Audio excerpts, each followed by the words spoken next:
성공은 이루는 것이 아니다. 독서로 날마다 생각과 의식 수준을 조금씩 향상시키며 내면을 채우면 성공은 따라오게 된다. 깨달음과 일상에서의 작은 실천을 통해 어제와 오늘의 차이를 발견한 사람만이 미래를 기대하며 기다릴 수 있다. 오늘 독서를 통해 나 자신에게 성공의 기회를 선물하자. 독서는 내적 성장을 위한 가장 확실한 방법이며 가장 훌륭한 자기계발 도구이기 때문이다. 책 읽기로 매일 성장하는 책 읽는 하하쌤입니다. 안녕하세요. 책 읽는 하하쌤입니다. 네, 오늘은 다산의 독서 전략이란 책을 가져왔는데요.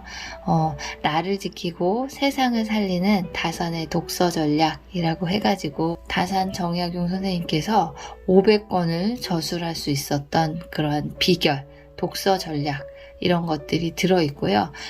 그 외에도 우리 책을 사랑하고 책 읽기로 나라를 살리고 백성을 생각했던 많은 위인들의 여러 가지 독서법이 나와 있는 책이에요. 제가 오늘 소개해드릴 부분은 이 책의 마지막 부분에 행복한 독서 전략이라고 해서 8가지 전략이 나오는데요. 그것에 대해서 좀 얘기해 보려고 합니다. 네, 행복한 독서 전략 해서 첫 번째, 읽고 싶은 책, 추천받은 책이 있다면 빨리 구입해서 본다. 네, 읽고 싶은 책이 생기면 의욕이 사라지기 전에 빨리 읽는 것이 좋다고 해요. 읽고 싶을 때 읽어야 집중도도 잘 되고 또 끝까지 읽어낼 수도 있다고 합니다. 그러니까 혹시나 제목에 끌렸거나 아니면 지인이 추천해줘서 이거 좀 좋아 읽어봐라고 했을 때 좀 빨리 읽어보시는 게 좋다고 합니다. 네, 두 번째는 항상 읽을 책을 준비한다. 집안 보이는 곳곳에 책을 놓아두고 외출할 때도 좀 읽을 거리는 항상 한 권씩 들고 다니는 습관을 가져보시면 좋을 것 같아요. 저도 항상 종이책 한 권 하고 핸드폰에 이제 전자책을 읽을 책을 미리 이렇게 다운받아 놓고 그때그때 읽고 싶은 책을 이제 시간이 생기면 이동 중이나 아니면 뭔가 잠깐 짬이 생겼을 때 읽고 있거든요. 그러니까 항상 책 읽을 준비를 하고 있어야 책 읽는 습관을 가질 수 있다고 해요. 눈에 보이고 손에 잡히면 읽게 된다. 네, 준비하는 자만이 독서에 성공할 수 있다고 하니까요. 우리가 매일매일 휴대폰은 꼭꼭 챙겨서 나가잖아요. 그러니까 휴대폰 챙기듯이 책을 챙기셔서 책 읽는 습관을 만드시기 바랍니다. 네, 다음으로 한 권으로 끝내지 말고 2권을 더 찾아 읽는다. 네, 이제 책을 읽다가 좀 이게 내가 관심 분야고 이 책에 대해서 내가 좀 더 알고 싶다 하시면 좀 그 같은 분야의 책을 여러 권을 읽어보시기를 권합니다. 한 분야의 책을 10권 정도만 좀 정독해서 읽어도 어느 정도 전문가 수준이 될 수 있다고 해요. 그러니까 내가 관심이 있는 분야거나 내가 꼭 이 분야를 좀 약간은 전문가 수준이 되고 싶다 하면 그 분야의 책을 여러 권 한번 읽어보시면 좋을 것 같습니다. 네, 다음으로 읽고 흔적을 남긴다. 네, 책을 다 읽으시고 그냥 덮어버리면은 사실은 금방 잊어버리게 되죠. 그러니까 책을 읽었으면 자기가 꼭 기억하고 싶은 구절이나 또 이 책을 읽고 내가 느낀 점이라도 뭐 짧게라도 좀 적어보시는 훈련을 매일 하시면 좋을 것 같고요. 독서 노트를 작성해서 한번 읽은 내용을 정리하면 훨씬 더 내가 읽었던 내용이 오래 기억에 남기도 하고 또 나만의 것으로 만들 수도 있을 것 같아요. 네, 귀한 시간을 내서 내가 읽었는데 그 책이 그냥 또 아무것도 아닌 게 되면 그 시간이 너무 아깝잖아요. 그러니까 내 것으로 만들기 위해서 항상 좀 기록하는 습관을 들이시면 좋을 것 같고요.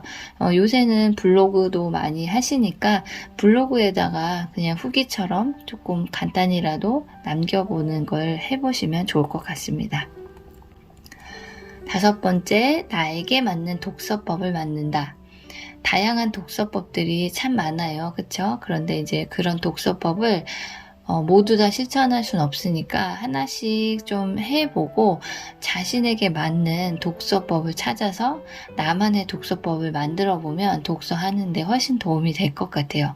아무리 좋은 독서법이라고 해도 자신에게 맞지 않으면은 그거를 오래 지속하기가 힘들잖아요. 그러니까 좀 시도를 여러 가지 해보시면서 나에게 맞는 독서법, 또 독서 장소, 집중이 또 더 잘 되는 곳이 있을 거예요. 뭐 카페에서 나는 읽을 때 좋다든가, 저 같은 경우는 새벽에 일어나서 집에 있는 그 식탁에 앉아서 책을 읽는데 그때가 가장 집중이 잘 되거든요. 이렇게 자기의 집중 독서 시간, 또 얼마나 자기가 집중할 수 있는지 이런 시간들도 잘 파악하셔서 자신의 최상의 독서 환경을 한번 만들어 보시면 독서하는 데 더 도움이 될 거라고 생각됩니다. 6번째, 목적을 가지고 핵심을 파악하는 것이 중요하다. 내가 책을 읽는 목적을 정확히 정한 후에 책을 읽자라는 거예요. 이게 어떻게 보면 책 읽기에서 가장 중요하다고 생각해요. 저도 지금까지는 그냥 책 읽기가 좋아서 그냥 무작정 읽었던 것 같은데요. 내가 이 책을 왜 읽으려고 하는지 이런 거를 책 읽기 전에 한 5분, 10분만 생각을 해보고 읽으면 훨씬 더 책에 집중할 수 있고 빨리 읽을 수도 있다고 해요. 그래서 내가 이 책을 읽는 목적을 정하시고 먼저 책 표지, 프롤로그, 목차, 에필로그 이런 것들을 한번 훑어보시는 거예요. 5분, 10분 투자하셔서 그러면서 이 부분에서 내가 이 책에서 얻을 수 있는 거 핵심 단어나 내용을 일단 파악하시고 읽으시면 읽을 때 훨씬 더 집중하실 수 있고 빠르게 읽을 수도 있다고 합니다.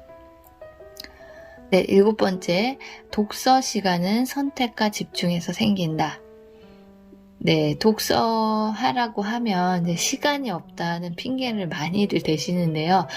독서를 해보고 독서가 정말 나에게 유익하다라는 걸 아시는 분들은 어떻게 해서든 시간을 내서 독서를 하시거든요. 시간이 없다는 핑계로 독서를 미루지 마시고 어떻게든 시간을 한번 만들어 보시면 좋을 것 같아요. 잠을 약간만 줄여서 한 30분 정도 일찍 일어나서 새벽에 읽으셔도 좋고 출퇴근 시간을 이용해도 좋고 점심 먹고 한 10분 이렇게 시간이 생기거나 아니면 휴대폰을 요새 많이 하시잖아요. 그런 시간 한 10분만 줄여서라도 책을 좀 읽으시면 도움이 되지 않을까 생각됩니다. 이렇게 몇 가지 행복한 독서 전략에 대해서 정리를 해봤고요. 이 책 속에는 다산 정약용 선생 외에도 다른 위인들의 책 읽기에 대한 방법, 책을 사랑하는 마음 이런 것들이 잘 담겨있는 책이에요. 한 번쯤 이 책을 읽어보시고 내가 독서를 하는 목적이나 마음가짐 등을 한번 다져보시면 좋을 것 같고요. 매일 꾸준히 독서하는 습관을 만드셔서 자신에게 성공 기회를 주는 그런 사람이 되면 참 좋을 것 같습니다.